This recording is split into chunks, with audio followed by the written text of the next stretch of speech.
Hello, everyone.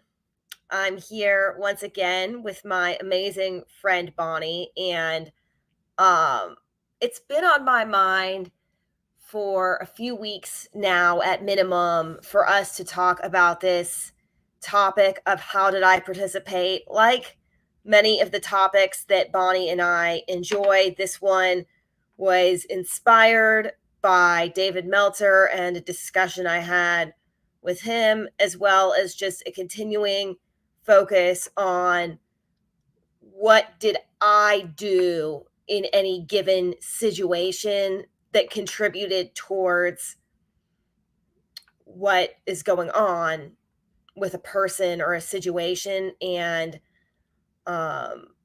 it's a way to take personal accountability for my actions without taking on the trauma, issues, circumstances, etc., that other people may be under the influence of, which would not be relating to my own participation. So I'll pause there.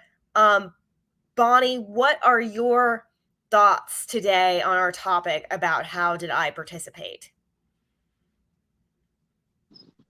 Well, I love that. I love the way you explain that. And yeah, as far as my thoughts, I mean, we could talk about this probably for hours or days at that. Um, I love though how even our mentors um, shift, especially David will shift. Like he's not afraid to be a hypocrite. And so what he was teaching us like a year ago, um, he learned something new, a bunch of new things, and integrated that, and it changed his kind of perspective on this particular topic. And I, from what I understand, he discovered that people were going way extreme with this, and I know I was one of those people. It was actually around this time last year when we had a pretty decent sized explosion and fire uh, that basically could have killed my oldest son. And I was just riddled with fear because there was this massive mess that we had to wait for the EPA and whatnot to come clean up. And there was a potential for another explosion. And so I was talking to David about this, um, basically taking responsibility or accountability for something that wasn't necessarily mine. Like, how did I attract this into my life? Like, was I being so fearful that this fear just manifest? Like, I had all of these ideas about how I somehow created this situation. Um, and I remember him kind of backing up and going, wait a minute, like, there's no way you created this or manifested like that. Um, and that was around the time like I kind of started to see this shift. And then most recently, within the past few months, he's been talking to us about, how did I participate in this versus what did I do to attract this into my life, kind of thing. And I think it's a really important distinction to make because although I do believe, in energy and everything is energy and like energy attracts like energy, and we could go into that for hours too. But um, I honestly had no physical parts in what happened that day.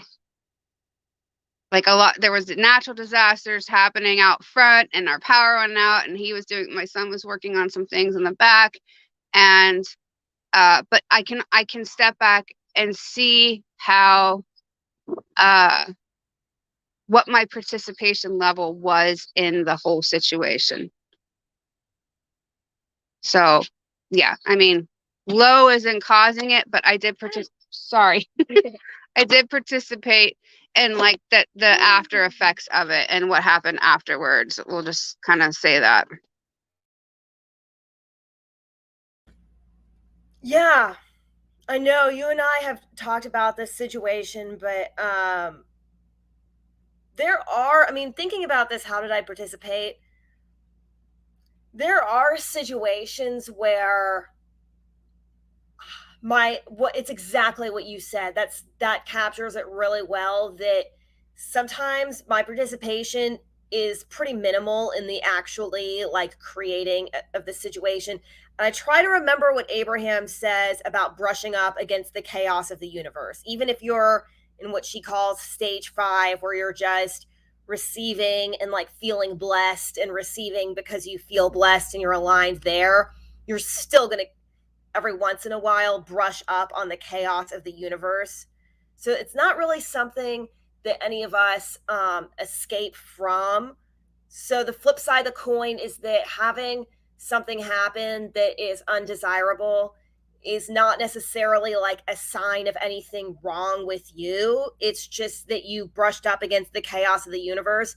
But I do think that, to your point about how we do participate, especially in the after effects or aftermath of the situation, that I think that understanding it or viewing it as brushing up on the chaos of the universe and removing that kind of negative judgment from yourself about having attracted it, as David would say, it removes the interference, where you're more like in the clear to handle the situation well, if you're not judging yourself for having attracted it and just understanding that literally everybody brushes up against the chaos of the universe at times. Yeah, I agree. And for me, I also like directly went to what are the light, love, and lessons in this whole situation. And I think I had been training myself so much to see the light, love, and lessons in everything, and to figure out what part I was playing or how did I attract these things into my life. Sometimes we can use those in an extreme way. And in this case, like I said, after really dissecting it, and I mean, I was dissecting it until I kind of understood that I didn't necessarily cause this part. The part that I played in that whole situation really was, I remember taking a string of like LED battery powered LED lights out to him so that he could see what he was doing instead of sitting in complete darkness and using like his phone flashlight. And it's like, so part of it was like I encouraged him to stay out there. The fire would have happened either way. It was a faulty battery that exploded, like with no contact, no human interaction whatsoever. It was meant to happen. But I spent the next like month examining fear as a like a, at least the next month. It might have been the next 2 months. And I was like immediately led to read Gabby Bernstein's book, The Universe Has Your Back, Fear to Faith. And so it was like the beginning of this new beautiful journey of like exploring all of that. And so that was like the light and the love in the situation. You know, and as far as the other thing that I've noticed David talking about is sometimes it's not worth spending the time or effort or energy trying to figure out what the light and love is in a situation. Sometimes a situation is just shitty and you need to get out of it. Sorry for the language. Like an abusive situation, like there's something, and these are things that I've thought about over the course of my, like looking back course of my life, like, yeah, there were some lessons in there, but there's no point in staying in this to try to figure out what the light and the love and like the light and the love is like, get the hell out of there. And the lesson may be like, let's not do this again, or, you know, that kind of thing. Without, you know, putting yourself through the guilt wringer of I should have known better, which I've done plenty of times myself. Just get out of there and be like, I'm not doing this again. That's your lesson. That's the simple, it doesn't need to be any more complicated than that. So yeah, I really just feel like overall, it's okay to, and I encourage people to change their, some of their hard, fast, like steadfast beliefs if you come across new information, which makes more sense and ultimately just feels better to you, where you're not putting yourself through this condemnation of I should have, I should have, I should have, which is part of, I know you and I have talked about this, um, trying to stick to some of these beliefs has caused us to create some less than healthy behaviors and keeping ourselves stuck on, honestly, for me, in some rumination that I probably could have avoided had I been able to say, oh, well, maybe it doesn't apply to this situation. Like, this isn't 100% kind of thing. So, yeah. Yeah, I mean, there are times where something happens to me where it feels like old energy blowing up. And I've been saying this. I mean, obviously, you're aware of what happened with the Prius. And, you know, I had been like so fearful about an expensive car repair. Like, I had like really consistently put that. There are certain things where you're like, yep, I was like fixated on this and it entered my reality. But there's a lot of like most things probably err more on the side of brushing up with the chaos in the universe than the other way. And it's interesting, like, um, one like old friend who I used to be in touch with, who was a bit of a spiritual guide for a specific phase in my life. We were talking about how there's this one specific like horse park, not the Georgia horse park. It's actually a different one. It's a different private property that it was like every time I went there, like something weird, like there'd be something bad or just some like weird shit. Like nothing really that, nothing like nothing permanent or like serious in like a truly chronic way ever happened. But there would just be like incidents like every time. And so I was like, oh, well, is this place just like cursed with bad energy and I need to stay away from it?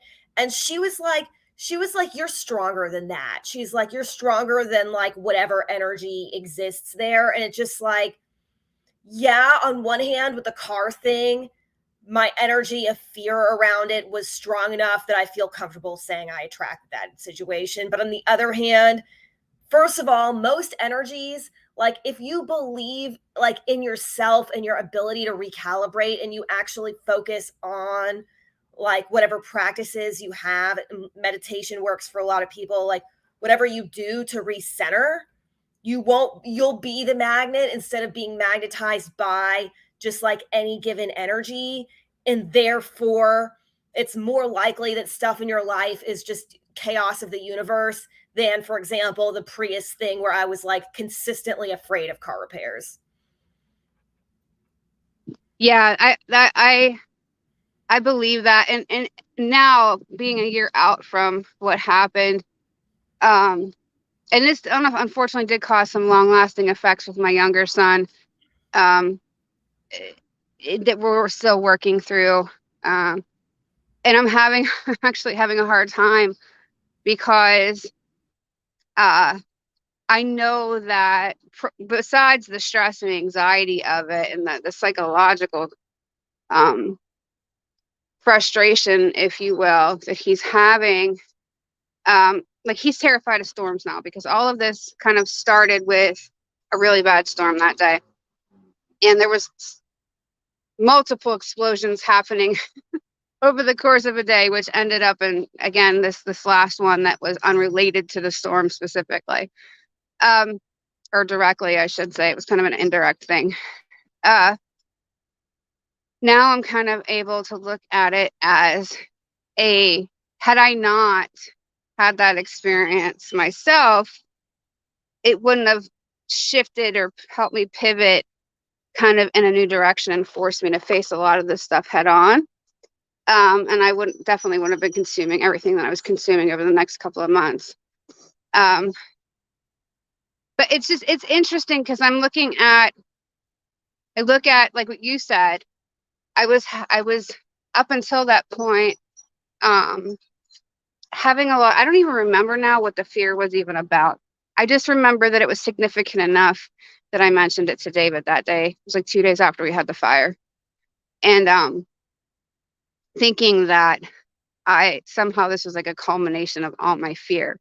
But then I look at the other people that were involved and feel like that because they were also there, then they would have also had to have, if this was the case, right? If I had manifested this quote unquote thing to happen, they would have also had to be doing something similar in order to be also active participants in that, if that makes sense.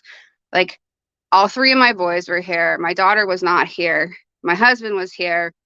And all of us experienced that completely differently, the whole situation. So yeah, it's kind of like once you're out of it and you can kind of look back, I can see that although that may make some logical / spiritual sense, at the same time, if I'm able to look literally outside of myself at the other people that were involved, in order for them to be a participant too, like they would have had to be doing the same thing. And the likelihood of that is much smaller, if that makes sense. Yeah, I know you and I have talked about this situation at length, Bonnie, and I've been thinking about how it's really cool to see your growth, because talking about it now is kind of bringing up for me like the conversations we had closer to the time when you were actually like saying and believing these things. Like I hadn't thought about like what you believed a year ago until we were like talking about it now, and it's like all kind of coming back, like just that you said these things like as you were believing them at the time, and that you've like really grown significantly. I do want to kind of bring this back to like a more business related example that might resonate with people, and I'll kind of close out on that note, or unless you have something to add after. So